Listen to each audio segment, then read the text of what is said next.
One. Keeping you bang up to date with the news, sport and entertainment that matters every hour. Digi Dorset. Newsfeed. It's 12 o'clock, I'm Alex Liu. Over 1 million NHS workers are expected to get a 6.5% pay rise over the next 3 years, but dentists and doctors won't benefit from the increase. The rise marks the end of a 7-year pay cap. Union leaders met employers today to finalize the details. It's expected workers will receive higher pay from July, backdated to April. However, Dr. Andy Mayers, governor of a local NHS trust, thinks it's still not enough. It still is fundamentally misunderstanding the investment that's needed in our NHS services. People are leaving. People are leaving partly because of the satisfaction in the role. Pay is simply not enough for them to live. The government previously said it has allocated £9 billion since 2016 to the NHS. Police in Texas have confirmed a man suspected of a series of bombings is dead after he blew himself up. One of our SWAT officers fired at the suspect as well. The suspect is deceased and has significant injuries from a blast that occurred from detonating a bomb inside his vehicle. Chief Brian Manley has also warned the community in Austin to remain vigilant as they don't know where the suspect spent the last 24 hours. The unnamed 24-year-old is believed to be behind explosions which have terrified the city since the start of the month. Facebook is facing an investigation over allegations of data misuse. Its founder and CEO, Mark Zuckerberg, is yet to respond to MP's request for comment. Paula Rincorn has been following the story and is now in the studio with us.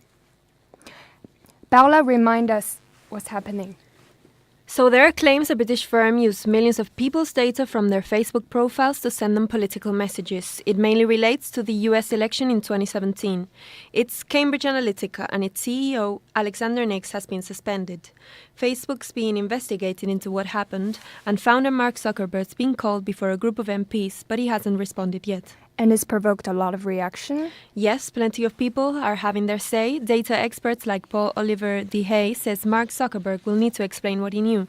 The Electoral Reform Society's gone even further and says there will need to be a change in the law to stop anything like this happening in Britain.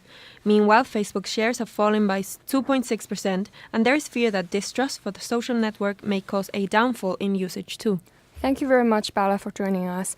A UK food supplier will only provide eggs from cage-free chickens by 2025. Noble Foods announced this after footage was released online of chickens at Blandford Farm being neglected and kept in crowded conditions. The charity Animal Equality posted a video appearing to show the birds in cramped conditions at Wolston Poultry Farm in Blandford. The footage showed many of the animals without feathers, and there were also dead birds in the cages and in buckets that had been there for more than 2 days. Today, Noble Foods, who use the farm to get eggs from, have released a statement saying they'll only source eggs from cage-free animals by 2025. Bournemouth University is the latest institution to address racism on campus. It follows a series of reports of racist incidents at campus across the country. In an email to staff and students, Vice-Chancellor John Vinney says racial inequalities are a significant issue across the sector. We asked some students if they had been affected by racism. Not personally, and a lot of the people I know are quite in tight-knit groups, so they haven't really either, so I wouldn't know personally. Well, it's not blatant, it's implied. I think it goes hand in hand with the overall culture of it's not in your face, but you can feel it. You feel the difference and the separation among the students, yes. I think everyone's quite sound with each other on the campus. I haven't seen any racism on campus myself. A Bournemouth charity is campaigning to change the sex education curriculum in schools. Space Use Project is visiting a number of local schools in a bid to make lessons LGBT inclusive.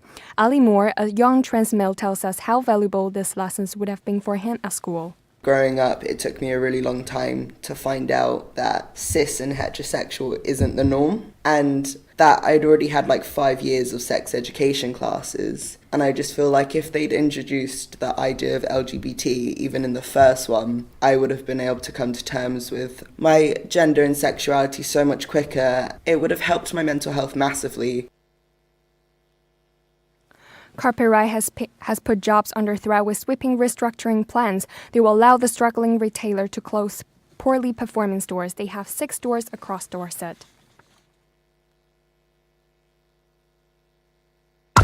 you're up to speed with the way it is across the county and beyond on Digi Dorset. Now, back to the biggest tunes on planet Earth.